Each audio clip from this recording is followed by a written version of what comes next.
Everyone, welcome back. I can't even tell you how excited I am to make this introduction. I'm about to introduce not only a very, very talented person, but an iconic in her field, but also my business partner.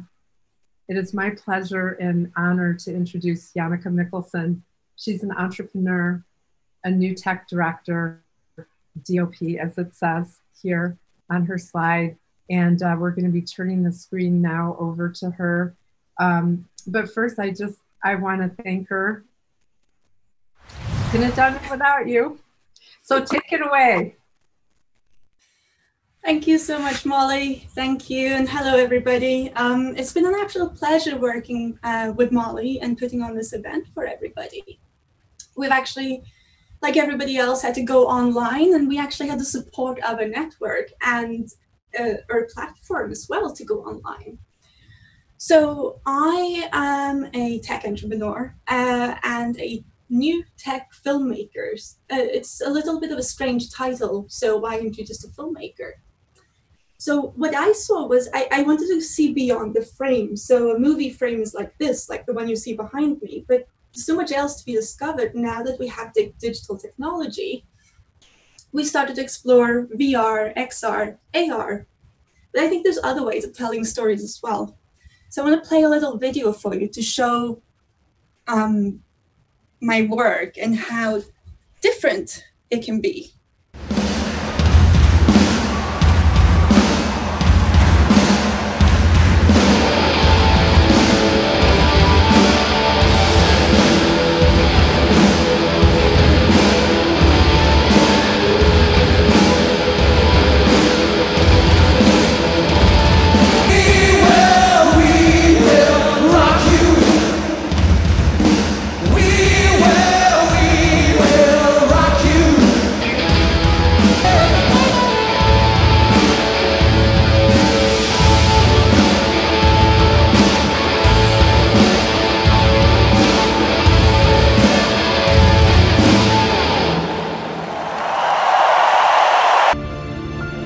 It's visible from space, one of the true wonders of the natural world. The Great Barrier Reef.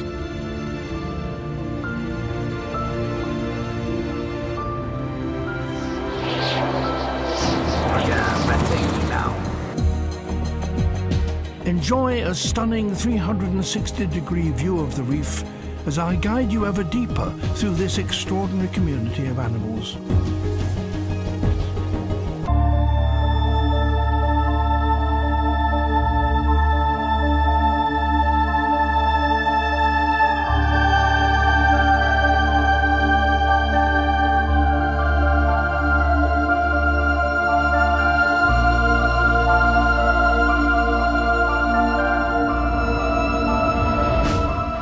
We chose the Kennedy Space Center as the location for our launch, where Apollo left from 50 years ago. I didn't even know satellites could do this. I figured you must have some engineer and some really good technical people even to make the Wi-Fi work.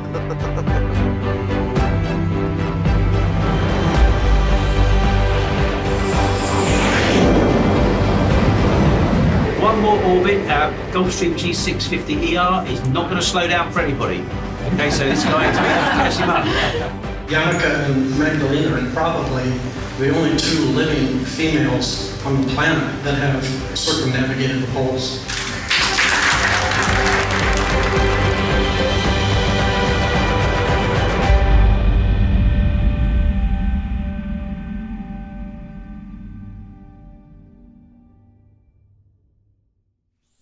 All right, so with Molly, I am the co-producer of AI Showbiz, and I am the co-founder of the Mayday Impact Award Pitch Fest, which tonight we will have the final, and we will find who is the winner and who's going to change the world. In fact, I think everybody's going to change the world, but tonight is a final.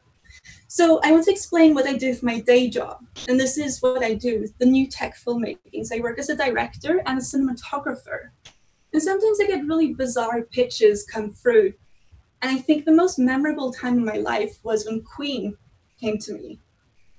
First of all, I worked with David Attenborough, and my work combines science and space. And here you can see some pictures of what we actually do when we're out in these research yachts. We actually bring down 2 submarines for filming. We have 2 helicopters, and we have about 24 dive tenders and 2 massive research yachts. They will typically have aquariums, they will have a media lab, and cinemas. This is a quick clip from One More Orbit, where we orbited the planet over the North Pole and South Pole, which hasn't been done since the 70s to break the world record. Part of that was to live stream it and to film a documentary. I'm going to come back to that. That's me. So I just want to explain to you, what do these things have in common? Because usually in my business, a filmmaker only does one thing. Either you just do commercials, or maybe you just do horror films, or maybe you just work with children and do children films. You don't actually do this big wide variety that I do. So I met this guy when I was researching for 360 and for 3D. This is astrophysicist Dr. Brian May, who at the time was working on a Horizon project for imaging, 3D imaging of Pluto. He was filming nitrogen spheres and catching all that imagery during the flyby of Pluto. Absolutely amazing. He is also the guitarist of Queen. And this is something I got to know later. But actually, it showed him the work that we did with wildlife underwater and filming underwater and filming 360 documentaries. So Brian approached me,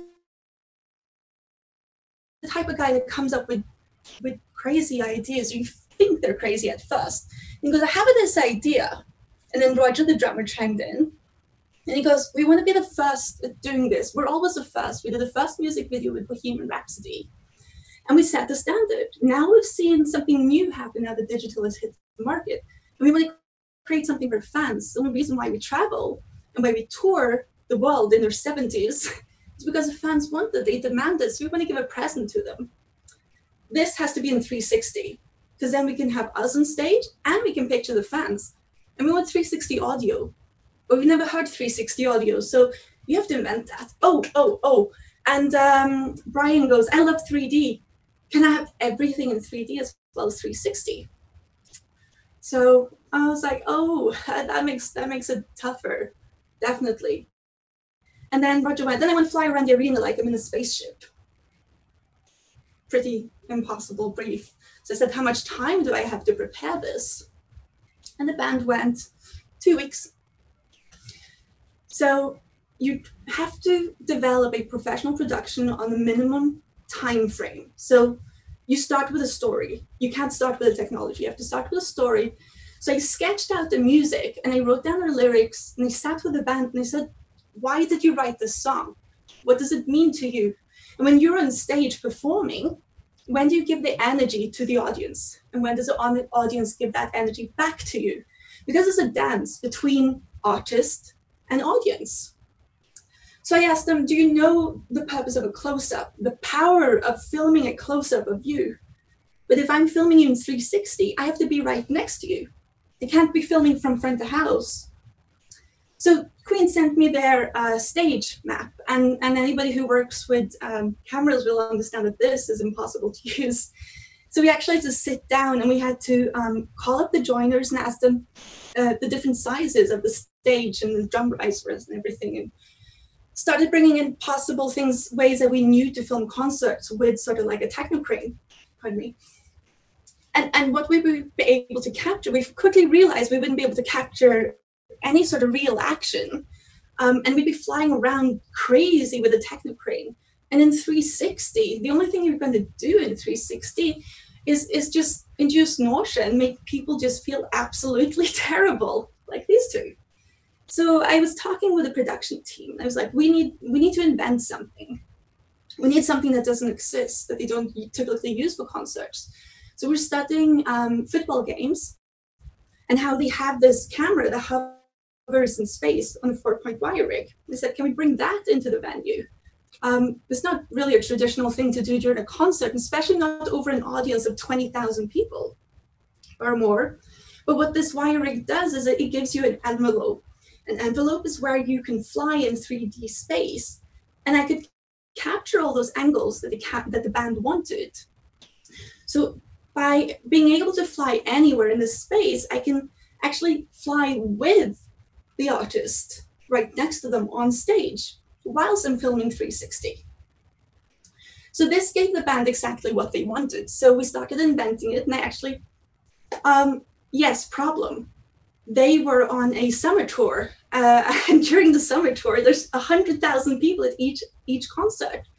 So we actually had to look at the map and go, we need to rent a venue that we can use for our filming that has sort of a low profile, so it looks like there's 100,000 people there.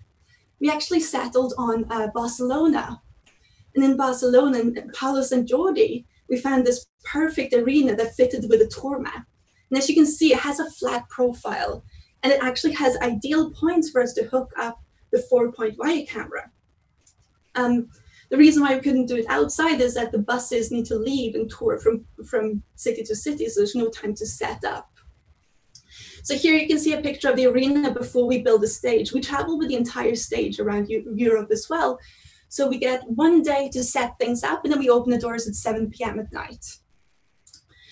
So, oh dear, something was supposed to show here, but it's gone. So what I did is I worked with a Norwegian company called Veloxid, and they actually built a system for me to work with wildlife.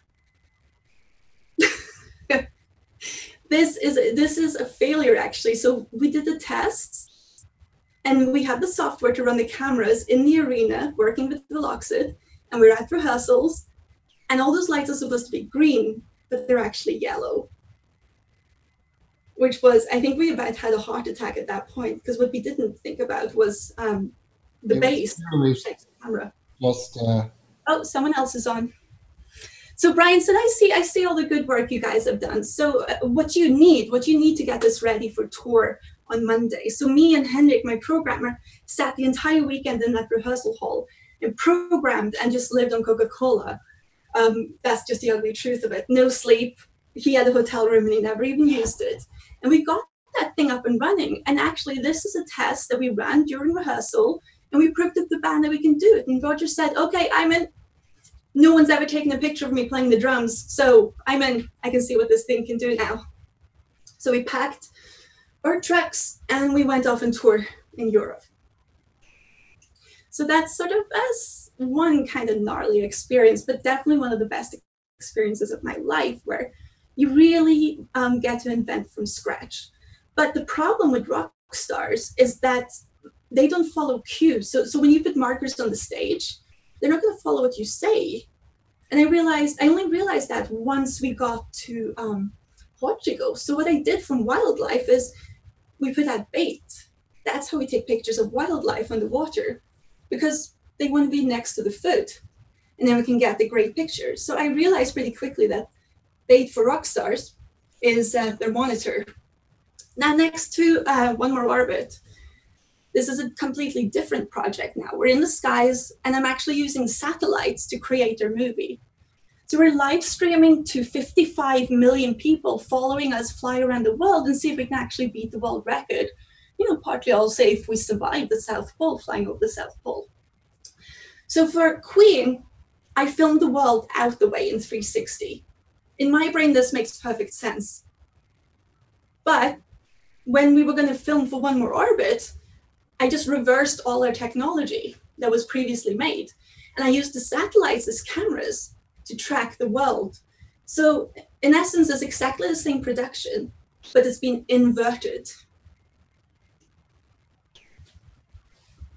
The cool thing with satellites is that they're not made for film production. So here you can see a little bit of video from One More Orbit. We actually set 14 world records during that flight, and we made a documentary and a live stream as well, celebrating the event. So what I really want to tell you about is that even though these productions seem bizarre, is that what I see is a landscape that has never been explored. I see film production that hasn't happened. So I would love to just explore that further. So I don't just want to innovate this. Everybody says VR is dead. but it's definitely not dead. I think as you've seen today, VR is not dead. We're just getting smarter about how to use it. So what I want to do is I want to innovate the movie industry about how we think about entertainment and how we think about technology. And what I really want to do is I want to innovate how we communicate as humans and how we share experiences. Because I believe through shared experiences and making you feel the same way as I felt, we can understand each other. And therefore, I think we have a much more level playing field of understanding each other. Thank you so much. I'm actually going to go on and take some questions. I've seen some questions here. Jannike, I wanted to let you know that Ted is here, so you're all good. Oh, good. Yeah, I have a question for you. Could I start the questions? Would that be okay? Okay. By the way, what an impressive talk, and using your virtual background. People were curious, how does one create a presentation with such beautiful backdrop like that? It's brand new, not been seen. So I'll try and share a video later. I actually got help from my dad. My dad is the one who does a lot of my programming as well. I bring him on board all my film productions. And we actually have, if I sneak over on this end, you can see a logo that's Ecamm Live. And then I just made a video and played it in the background, because I thought it'd be a much more way to do my presentation. It's so cool. Thank you. And then, you know, I was asking the prior speaker and some of the others about grit. And I mean, you've certainly been through and come through more adversity than people have in 3 lifetimes. And with your clients too, that you work with, sometimes put you in what most people would find impossible situations, though for you it seems to be a walk in the park. What drives you? Where do you get this incredible perseverance, Jannike? I think it's inner strength of knowing that nothing is ever done until you've done your best, and we don't always know what our best is. Is it here or is it here? How far can you actually go before your best is achieved? I think that is a journey that you have to explore, and I think that's why I loved working with Queen, was that they were always innovating, and their dreams were extremely high. They seemed to have an ability to see the future in a way, and they were an integral part in guiding me to find solutions.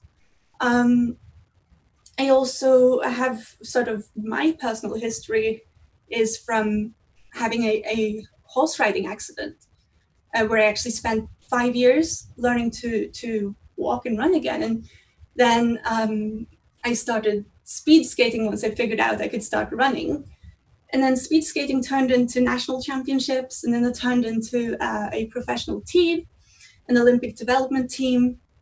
And then when that career ended as a professional athlete, that's when I sort of got back into physics and mathematics, but actually discovered that my passion was to tell stories.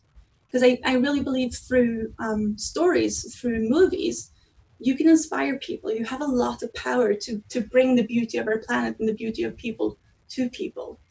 And I think that's also why I really wanted to work with you, Molly, was because you were building a platform of people who wanted to share, what should I say, just the essence of being human, technology for good and a force for good.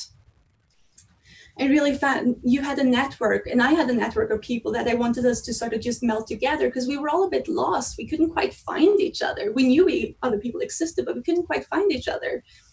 And in my movie experiences is I ask the space industry for a lot of answers, because I know they had like 10 years experience prior to what I'm trying to do.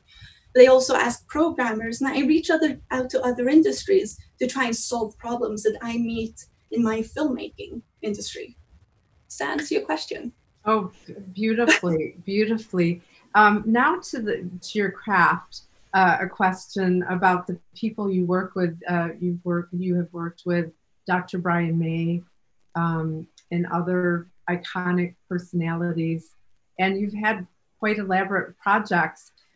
What advice do you have to people? Oh, look at that backdrop. It's so impressive. Oh yeah, my presentation is going to go into loop now, but that's fine. Yeah, I think that Sir David Attenborough, certainly. Well, he's incredible because he was the first person to make feature-length documentaries, and at that time he was making them on 16mm film.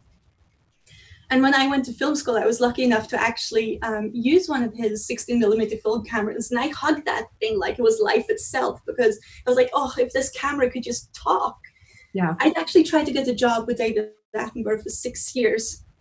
I never got it. My background was in 3D filmmaking, and I worked for Paramount Pictures. And I worked on, like, the biggest one was probably a horror movie called Hansel and Gretel. And it was when 3D was the rage, just as Avatar hit the market. Yes. And I forgot what the question was. Well, I was just going to get to the part about, I mean. Oh, David Attenborough, yes. So yes, I was doing 3D, and I so badly wanted to work with him, and I tried for 6 years, and I would fly to London and go for interviews and just not get the job ever. And I was like, ugh, I'm qualified, and well, maybe not quite qualified. So I went back to school to become a cinematographer and do my master's as a cinematographer at the world's best school, at the National Film and Television School. And I thought, well, if I'm at the best school in the world, and we're only 8 students a year there, then they have to accept me. So the day I graduated, the next day, I actually got a call from the production office, and he said, "You've graduated, haven't you?" And I was like, "Yes." And he goes, "Okay, I need your passport within 20 minutes. We need to apply for a visa to get you to Costa Rica." I was like, "Okay, I'll be there." But I thought I was working on a 3D documentary. And the time it had to be 360, but the producer didn't know the difference. So then we had to invent this 360 rig, which is another talk, which you see when I actually have time to speak. I love that talk. But then David Attenborough moved from feature-length documentaries to then having color film documentaries. And he was inspired by so Richard Attenborough, his brother, and he was inspired by seeing color film. So he brought color film into the field of filming wildlife. And then once film became digital, he was the first person to go digital in wildlife production. And from digital, he was the first person to do 3D film production. And from 3D, he was also the first person to ever do 360 film productions. What is it like working with these iconic personalities? I mean, they're used to achieving at such a high level, and you have impossible deadlines. How do you hold it all together and problem solve so magnificently? Well, I think they're expert communicators, first of all. When they talk to you, it's like you're the only person in the room with them. That's what I noticed. And they are able to communicate to you exactly their vision. And then it's my job to figure out how to complete that vision, how to make it actually come to life. And I think they're exceptionally good communicators, and I think they've done so much innovation in their life that this is sort of like breathing for them, and I get inspired by them every single day. I think it's absolutely incredible how they communicate, but they visualize, and I think they think in images. They don't necessarily think in text. And I feel the same way. I'm the same way as well. As you know, Molly, I'm a horrendous speller. I can't spell to save my life. And that's actually the area where I connect with a lot of these artists. I haven't seen the statistics, but I would guess 99% of the film business are dyslexic. But we are very good at communicating.